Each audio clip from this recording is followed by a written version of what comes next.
नमस्कार बच्चों, मैं आपकी हिंदी शिक्षिका और आज हम पुनः पढ़ेंगे वर्ण विचार का अभ्यासकार करेंगे आज हम।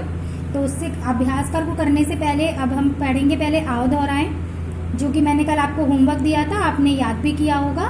तो एक बार हम फिर से रिपीट करते हैं। भाषा की सबसे छोटी इकाई को क्या कहते हैं? वर्ण कहते हैं।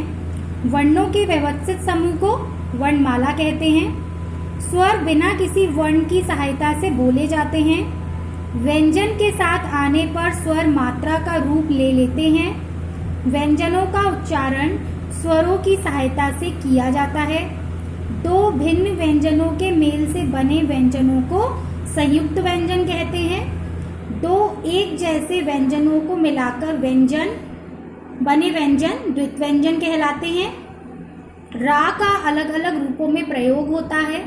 शब्द के वर्णों को अलग अलग करना वर्ण विच्छेद कहलाता है। ये हमने पूरा इस पाठ में पढ़ा है। अब इससे संबंधित अभ्यासकार करते हैं हम इस पाठ का अभ्यास कार्य। तो सबसे पहला क्वेश्चन है, वर्ण किसे कहते हैं? भाषा की सबसे छोटी इकाई जिसके हम टुकड़े नहीं कर सकते उसे वर्ण कहते हैं। वर्णमाला से आप क्या समझते हैं? वर्णों के व्यवस्थित क्रम को क्या कहते हैं? वर्णमाला कहते हैं। स्वर किन्हें कहते हैं? स्वर किसे कहते हैं? जो हमारे मुख से बिना किसी रुकावट के निकलते हैं उन्हें स्वर कहते हैं। और व्यंजन से क्या तात्पर्य है? व्यंजन स्वरों की सहायता से बोले व लिखे जाते हैं।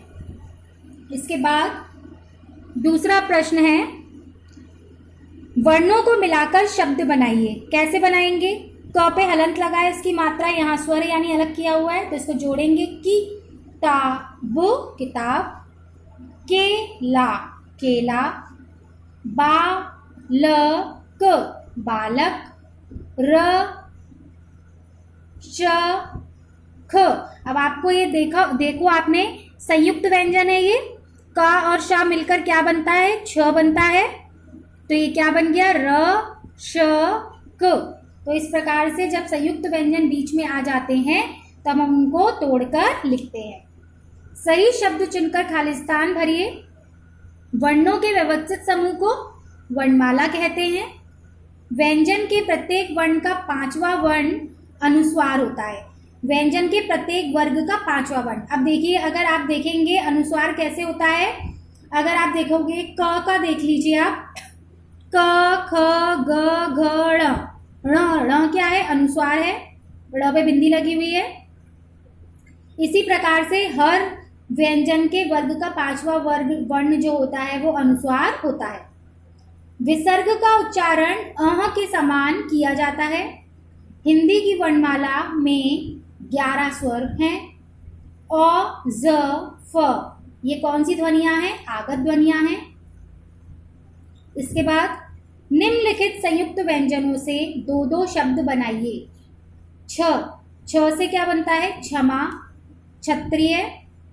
त्र से त्रिशूल, त्रिमूर्ति। ज्ञा से ज्ञानी, सर्वज्ञ।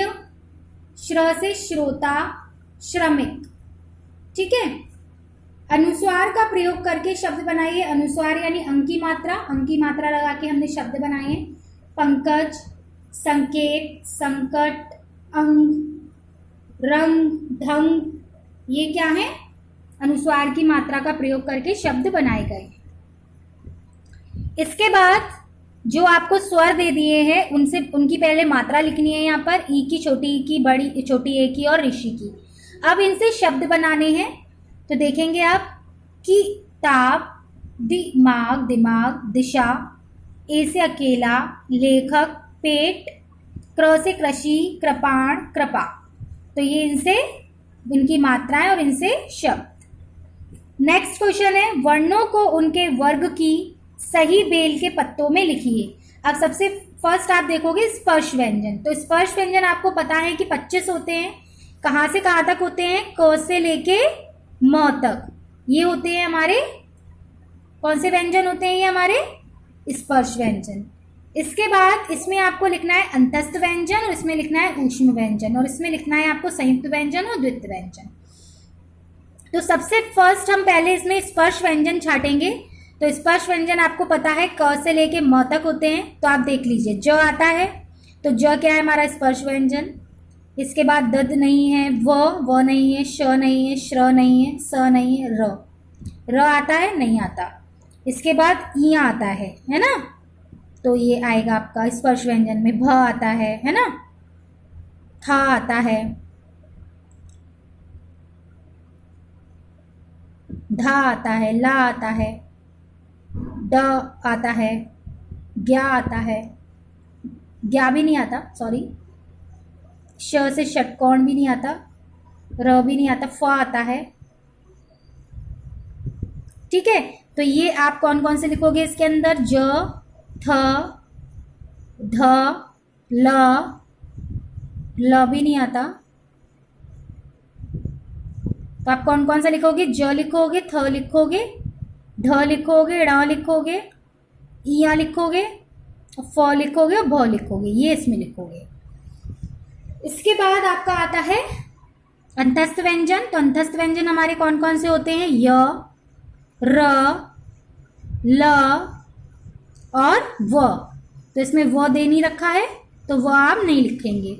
ऊष्म व्यंजन कौन से होते हैं, श से षडजम, सा से सपेरा, श से षटकोण और हा से हल, तो ये आप इसमें लिखेंगे। इसके बाद संयुक्त व्यंजन हमारे 4 होते हैं, कौन कौन से, छ, त्र, ज्ञा, श्रा। तो देखिए छ और श्र, ज्ञा, ज्ञा कहाँ गया आपका, ज्ञा और श्र। ठीक है, ये त्रा, ये आपके आ गए संयुक्त व्यंजन में। अब आते हैं आपके द्वित्व व्यंजन। द्वित्व व्यंजन क्या होते हैं, जिसमें एक आधा और एक पूरा होता है। तो जैसे दद, तत्व, जज, लल, ये आपके किस में आ जाएंगे, द्वित्व व्यंजन में। तो इस प्रकार से इस वर्णों को अनेक वर्णों की सही बेल के पत्तों में लिखना था। तो ये आपको समझ में आया होगा। ये आपका पूरा पाठ हो गया है। अब इसको आपको आज का होमवर्क है, इसमें आपको कि इस एक्सरसाइज को अच्छे से याद करके आपको याद करना है इसको अच्छे से। ठीक है, तो इसके आगे का भाग हम कल पढ़ेंगे।